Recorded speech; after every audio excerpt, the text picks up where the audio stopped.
Welcome. This is Barry Jones from Angelic Wisdom, and we're here for our weekly Ascension Angel Messages for April 21st through the 27th, 2025. So, I'd like to, first of all, welcome everyone back to this monthly or weekly series, rather, and to also welcome anyone who might be new to our Angelic Wisdom community. Before we get started, I'd just like to make sure that you're subscribed, so select the notification bell, and of course like and leave your comments. And if you would like to get an angel reading with me, you can go to my current website, the angelschool.com/services. The links that I'm going to mention you will find in the description area beneath this video. Currently, I'm available for readings on Saturdays after 2 p.m. And if there are any availabilities during the weekday, it would most likely be after 5 p.m. Also, if you'd just like to support my channel with a donation, you can go to my PayPal me link for Angelic Wisdom LLC. And finally, of course, make sure that you have checked out the monthly angel reading, the Ascension Messages for April, and that'll be the first link that you will see. So this week is going to be Earth Week or Earth Day on the 22nd. So just giving a little bit of time and energy to the planet right now, in any way that you can, in terms of sending love and light. And we know we've had several areas around the planet that have had some catastrophic events occur, such as in Myanmar and Thailand. And I also think some parts of the US had some really bad tornadoes. So we will, send light and energy with this reading and set our intentions for any part of the planet to bring peace to the planet and to bring nurturing and love to the families who have suffered in those events. And if there's any other place that I may not be aware of, you can just set that intention to include that, and it'll all be included. So let's go ahead and take a deep breath.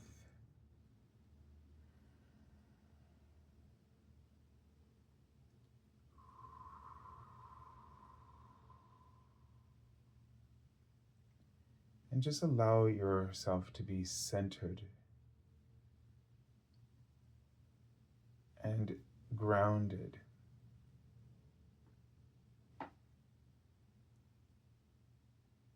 And we invoke your guardian angels' loving protection of God's love.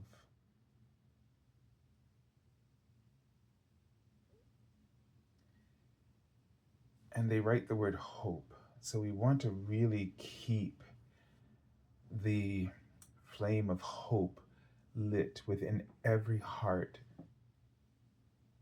and every soul on the planet,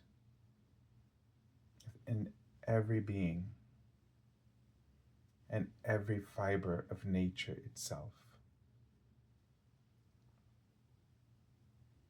And they want you to take this moment to just release anything that is not in alignment with love.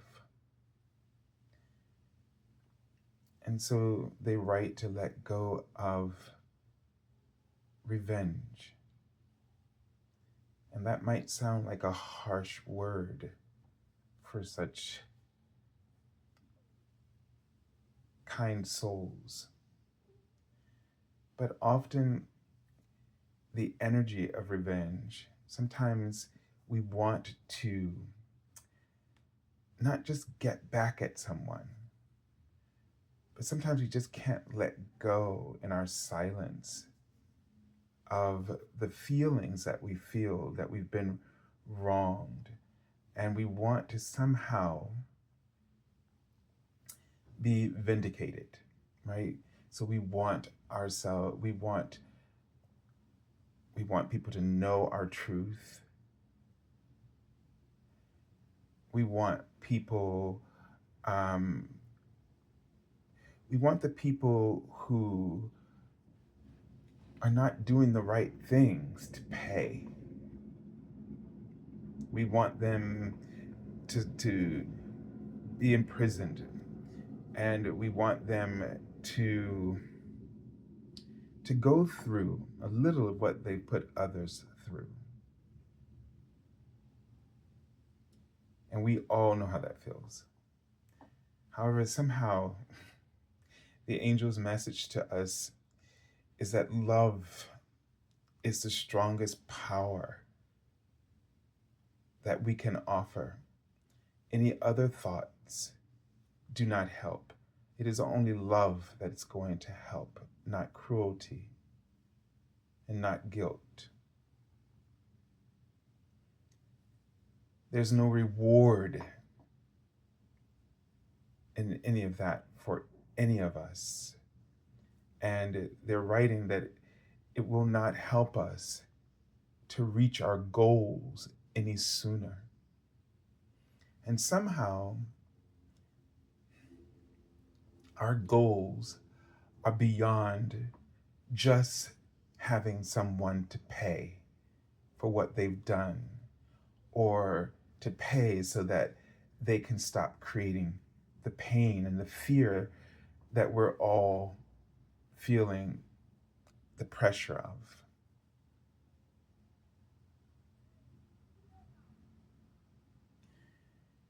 They remind you that these playing at the level of those who are interfering with our happiness, interfering with our peace of mind and our sense of safety and security, only fuels the flame of what they're doing. For one, that's what they're looking for.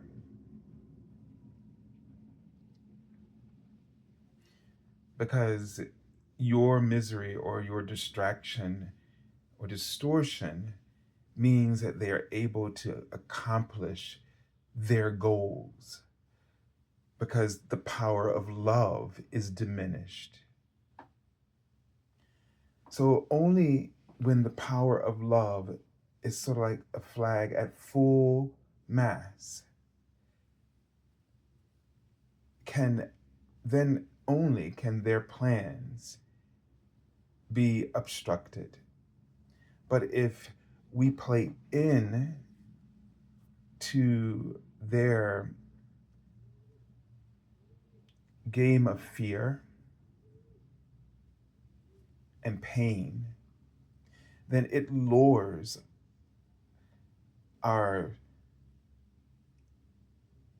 flag of love to like half mast, or it's like it's just completely not up at all or out at all.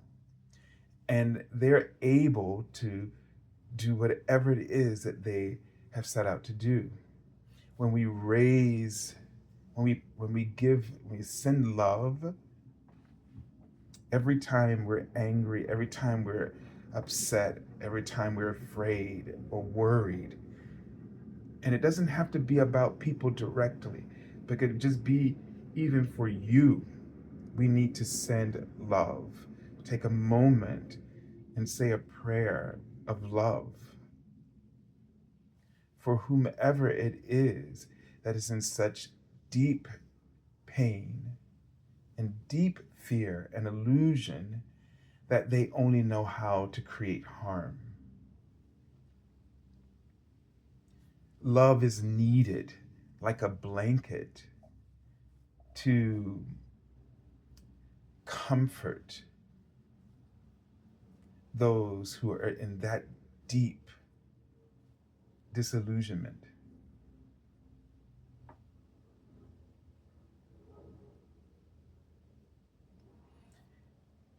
And what this does is that it raises the frequency, it raises the bar in terms of our goals of love, to ultimately have peace, to have, they write, a planet, a paradise.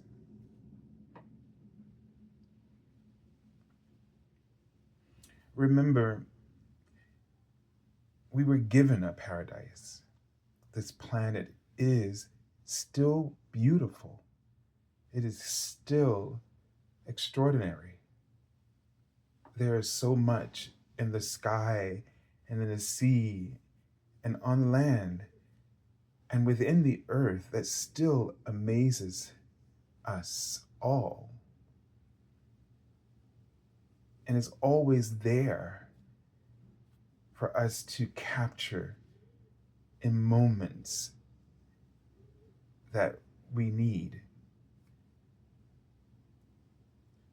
But we, as a humanity, we have created the distortion of that paradise through our karmic interactions, where we keep feeding into the pain, the suffering,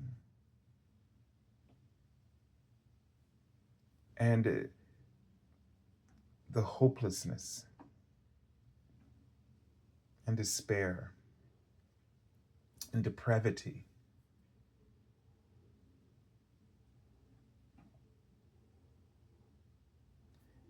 And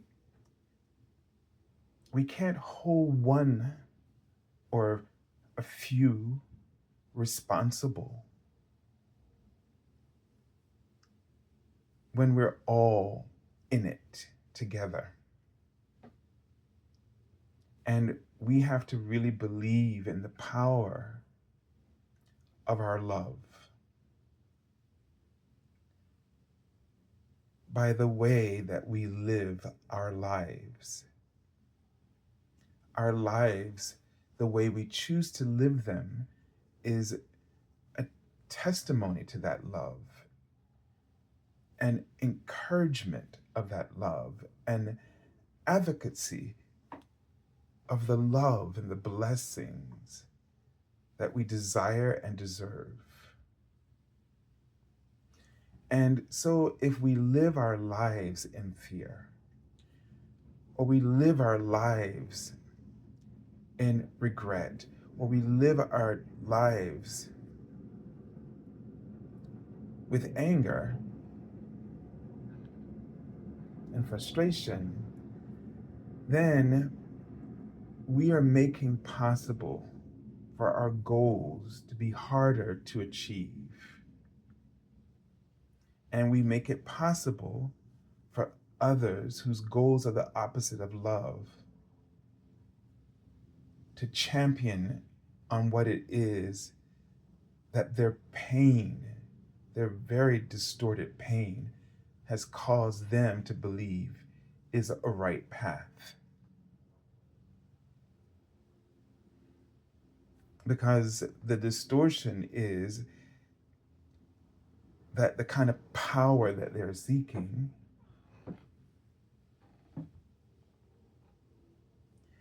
is going to make them greater, that it's going to somehow satisfy and fill in those places that are lost and hurting, and mostly in a lot of insecurity, masses fear, or representing fear.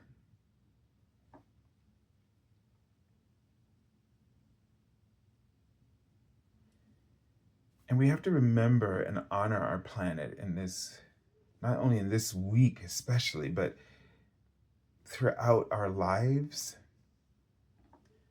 because our planet is holding us in the perfection of love, as it is always representing to us the beauty of that love, and is helping us and always there to help us to reclaim the inspiration of that love and its power. And no matter what we do to it,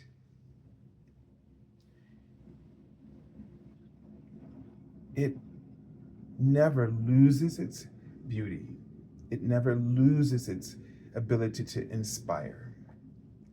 It never loses if we choose to experience joy through it. And so let us not forget that the planet is a space for us to reclaim our connection to love through our ability to appreciate its beauty, its perfections, and its imperfections that give us opportunities to explore and express ourselves, and gives us a space, a safe space to also figure out who we are and to be able to heal and reconcile all that we've created within its embrace. Just like the creator of all things, it never chastises us or stops loving us and adoring us.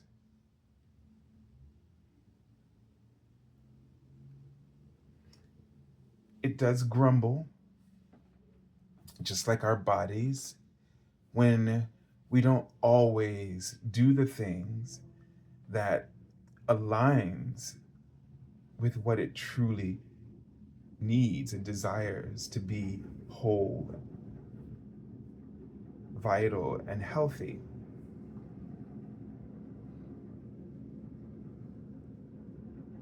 And so when our bodies grumble and the earth itself grumbles, then we have to take a moment for an assessment, a self-assessment,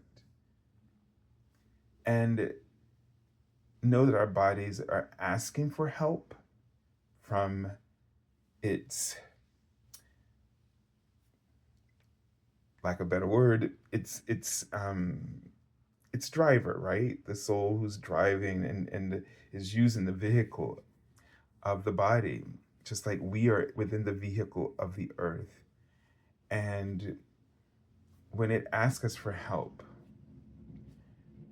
we need to honor that and give it what it needs, to stop in that moment and to make some corrections to give it what it needs. And right now, there's a lot of pressure. They write, and they're writing that it may not seem like it, but we need to rest even more during these times so that we are not so equally, I mean, it's not equally, but so easily drawn into these huge displays of drama. We can't walk the path and hold the light, nor embrace the power of love if we are tired.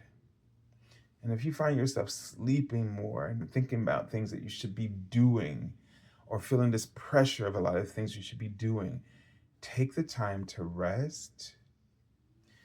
Because what's going to happen is the universe is going to show you and make it possible, make space for you to, for a time when you'll be able to catch up, even when it seems like it's the last second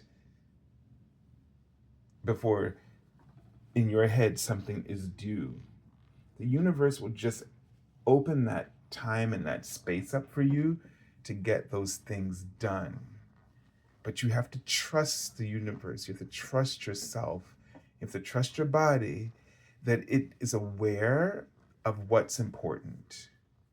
And it will never allow you to not succeed, especially if it's something that is important to the entirety of the universe.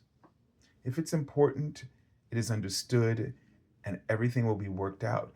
And asking you to rest is a part of preparing you to be ready for that moment that's allotted for you to really be able to successfully accomplish a thing that needs to be done.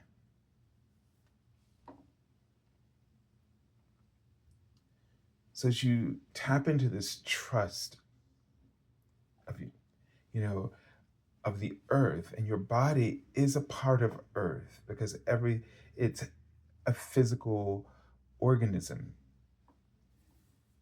It is all Gaia, all right, in that regard. Your incarnation and your bodysuit is specific to earth. Therefore, it makes it Gaia. That your soul is inhabiting the bodies that Gaia uses within her environment.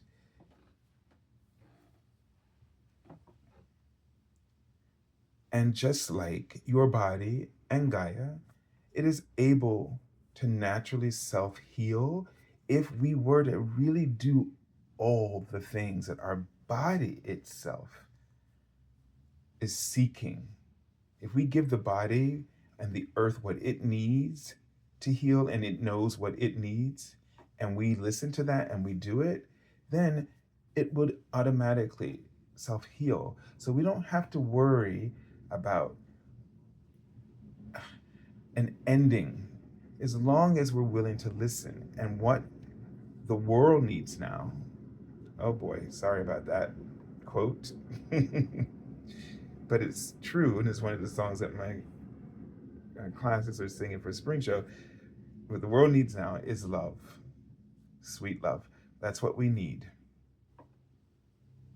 That's what the world needs right now. That's the answer to everything. And just because there are people who are unwilling to exercise it because they don't believe in this aspect of themselves. They have an insecurity about love. And it doesn't come from a malicious place. They just don't feel competent. And they found that power is something they're competent with. And it's sort of its own, it is a beast that just once fed, and once it becomes habitual enough, it becomes an obsession, an addiction. And like an addict, they just don't know how to repair. They don't know how to stop feeling the pain that's stimulating the addiction. And the things that they're using to gain access to power, they don't know how to let go of the thing because the attachment seems very real and something that they cannot survive without. And so, therefore, what we're seeing is a lot of antics that's really being driven by this great fear of or insecurity around survival dynamics. And all of us can understand that. Maybe not, maybe we don't live it to that degree, but we can still understand because, we might experience FOMO about something, and that's the same thread of addiction. So if we can understand that, then we know we need love in those moments for ourselves, then what's the only other answer? Because when you try to feed yourself something else, like shaming yourself, or, feeling regret, or being frustrated, or anxious, it doesn't get easier. It gets worse. And you end up giving it into some kind of addictive behavior. Even if it's something as non-invasive as loathing yourself.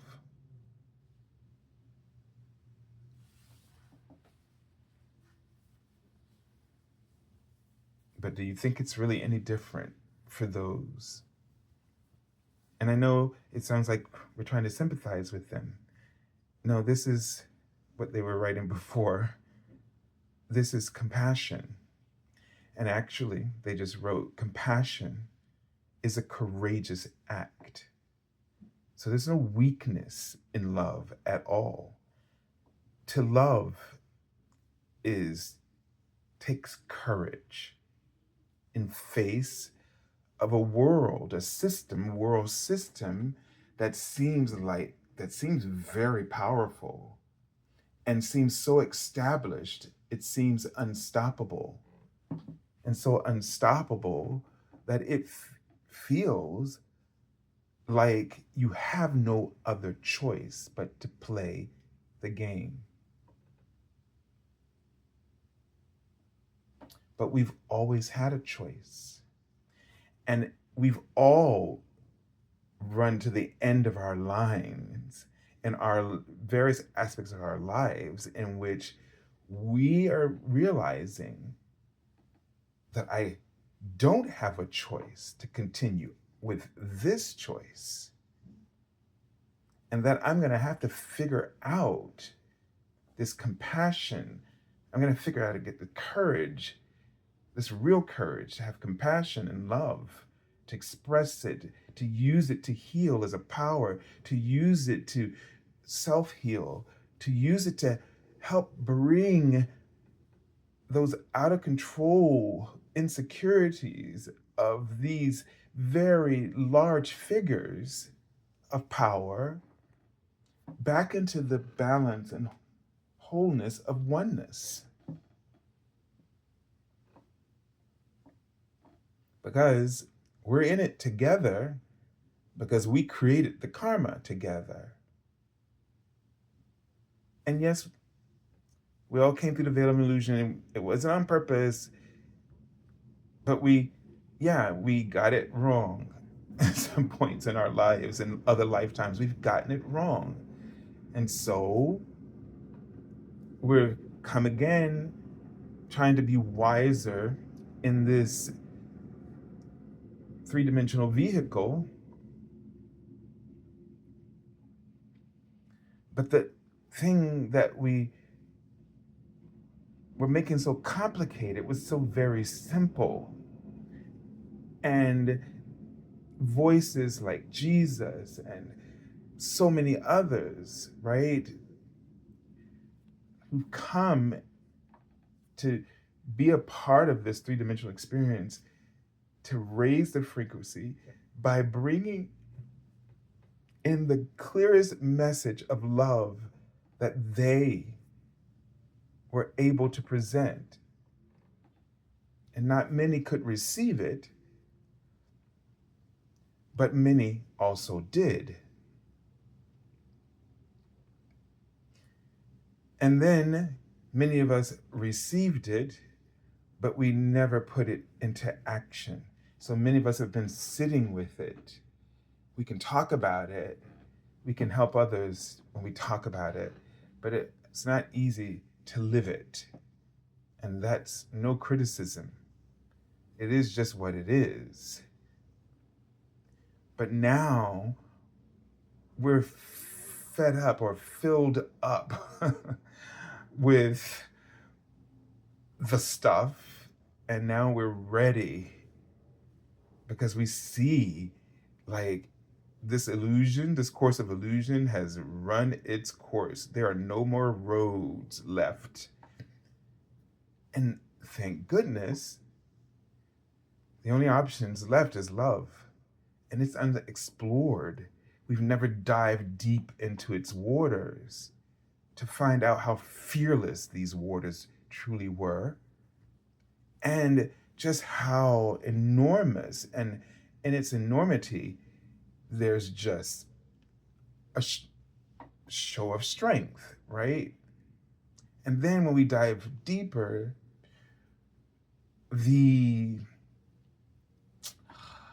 how do I say, the various spaces of holding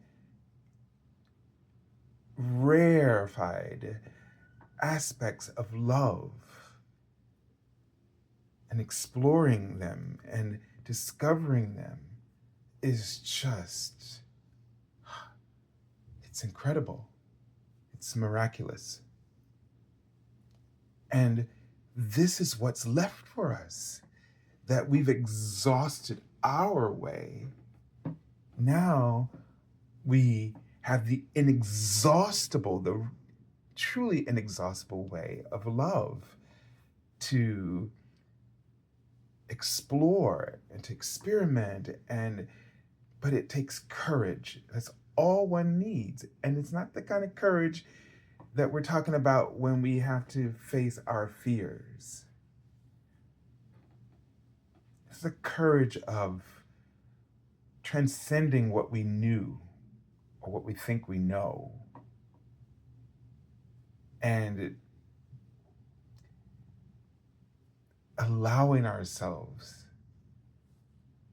to discover, allowing ourselves to be blank. All right, let's take a look at the Archangel message for this week. We're already like way in with 3-3. And it's Archangel Mary. And here we have that: open your heart with compassion, enfold others with love. So this was Archangel Mary's entire message to us today. Okay, goodbye. Now let's take a look at the other cards. So really this week, call upon Archangel Mary, who is the archangel who overlit Mother Mary's life, to surround you in this compassion. And we have to see each other like these innocent babies who just don't really know what we're doing. We're children, newborns, playing in a world, an ancient world. And we never took the time, or we reached the level. We've been playing like an infant, and we never reached that level yet where it was time to start our education with a little bit more like, okay, seriousness. Oh, this is how it works here.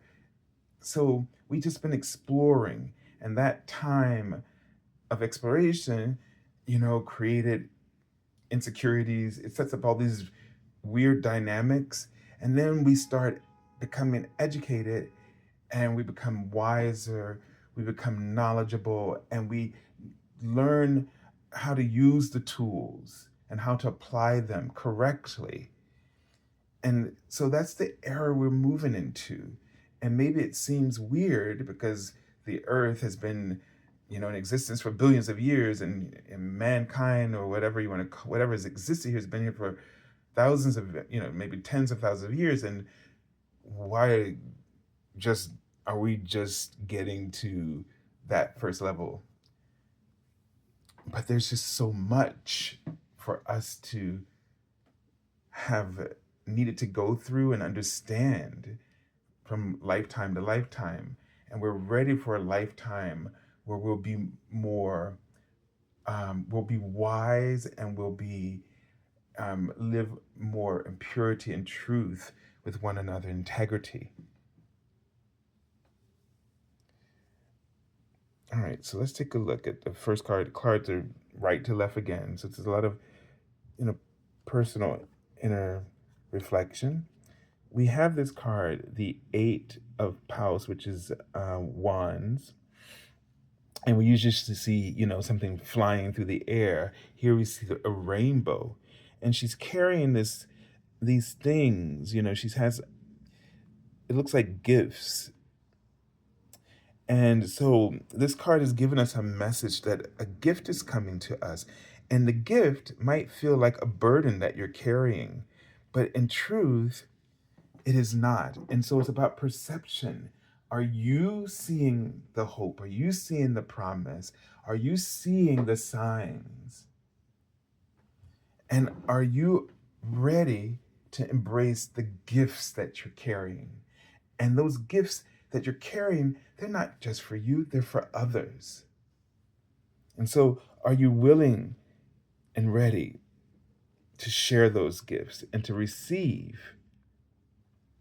This card is the Two of Espadas. This is the Two of Swords. So this is giving us a sense of really, on the piggyback on this card, that choice, that question I proposed there. And many of us are having trouble deciding about whether or not that choice I could, and this is about a personal choice. Can I make that choice? Can I make these changes? Am I capable? Now, you're not going to know if you're capable if you're stepping into a whole new world. You don't need to know if you are capable. You don't need, your insecurities are the first line of defense that needs to go in order to really embrace this new reality. Again, it's not a courage like you got to face your fear. It's the courage to move forward without knowledge, without, some kind of, whatever it is that we keep checking ourselves with. Let's take a look at the third card. And this is the Page of Cups. Interesting image. I'm gonna take it right off the bat as I feel it and see it. It's like he's just laying there on the ground, like in front of this altar, which is, you can see the blood is dripping off the table. It's like he fell back or passed out or something, or he could have just fallen asleep and he might be dreaming. But the thing is whether it's he's fallen asleep and he's just dreaming or he passed out, what's the difference? In reference to what was just said to us, either way, you've got to give up the ghost, right? You gotta surrender. You have to be open to what is available to you right now. And let me just clarify as it's coming through, where you are right now, this courage of love is available to you through where you are right now. So it's not like, oh, the world is going to end and then there's this new path. No, the path starts within your heart. It's always been the starting place. And the path, therefore, has always been there. Yes, we've had, in astrological alignments and and prophecies foretold and blah, blah, blah, blah.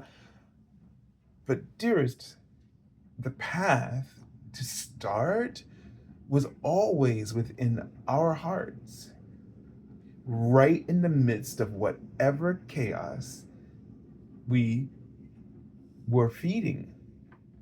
We always had the choice to start the path of love right from there.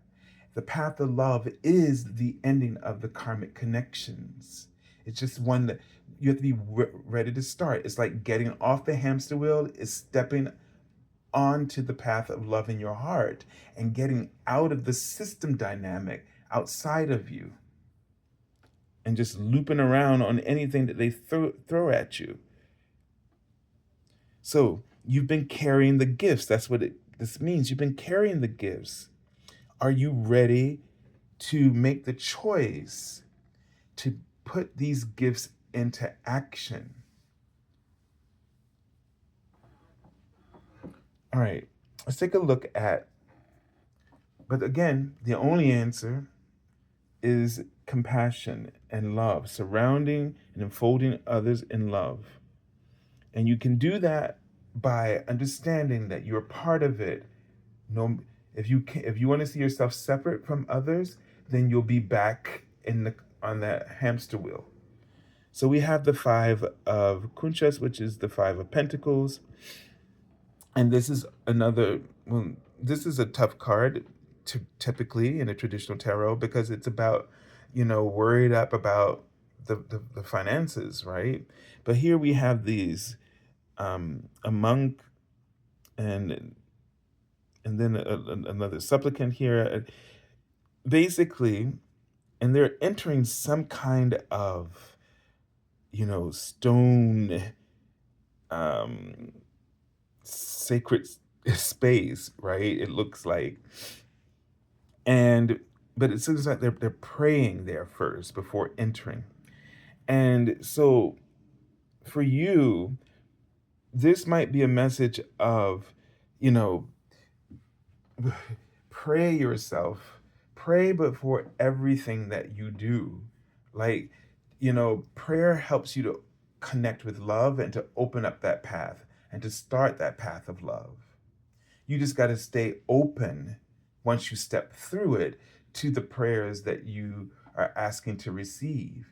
And many of us get really afraid when we step into something and we think we need protection.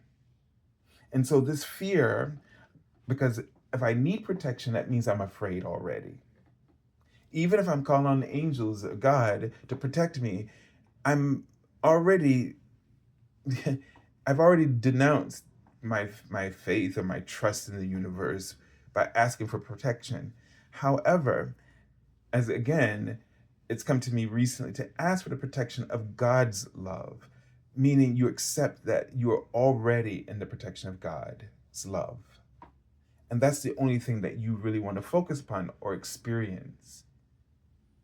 You're not trying to be protected from the world and its negative aspects, but you're trying to bring yourself back into the fold of love. Because if you're vibrating at love, then you are able to maintain that focus, that faith as you walk through whatever circumstance you're within, then that is what you must attract to yourself. And not saying that and the idea of prayer is I'm aware of what's happening, but I'm also affirming that I know that if I walk this path, what will happen to me will never break me. It will lift me. It will raise me up. I will learn something in those challenges. My wisdom will be my feast, right? So let's walk through these challenging times with this kind of courage of love. This kind of courage of love. How about we now maybe understand that this courage of love, the word might be faith. This is the maybe the best definition up to this point, and I'm sure it'll get better, that I can find for myself for faith is it's a courage of love, because it acknowledges that there's challenges, but you go through it with love. And so I've been praying that I, and it was kind of given to me, it's hard to repeat it. It's so simple. But basically, I pray that every day that I go through life learning more about love, that every experience of life reveals love to me. Not that I'm looking for, like, to skip over everything and be an instant paradise or utopia. No, I just want to see love in all of the challenges of, well, and let's put it this way, life is just full of an array of things, and it's beautiful, but because of the way of our conditioning, we think positive is great and negative is bad, instead of seeing it all as a part of love and our formation in love. We're in paradise already. We always have been. We just haven't accepted it because we were looking for perfection, a kind of perfection that only looks to one aspect of ourselves as imperfect and therefore unfulfilling, unrewarding, and, grotesque. But if you accept life as for what it is, an extraordinary beauty, just like our planet, and that the beauty of it is the experience that can only be had in this three-dimensional reality. And it's not our desire to escape it, but it's our desire to go through it with clearer eyes and fully open hearts. When you do that, the heart is always fed no matter what the situation is. And that's faith. Believing and trusting in that. And your happiness is an expansion. Your happiness is something that will be what covets you or surrounds you or becomes a part of every fiber of who you are as you embrace, accept with love the experiences that are for your soul's education. And so I send you lots of love and angel blessings, and have an extraordinary, beautiful week, and happy Earth Day. Thank you, Mother Earth.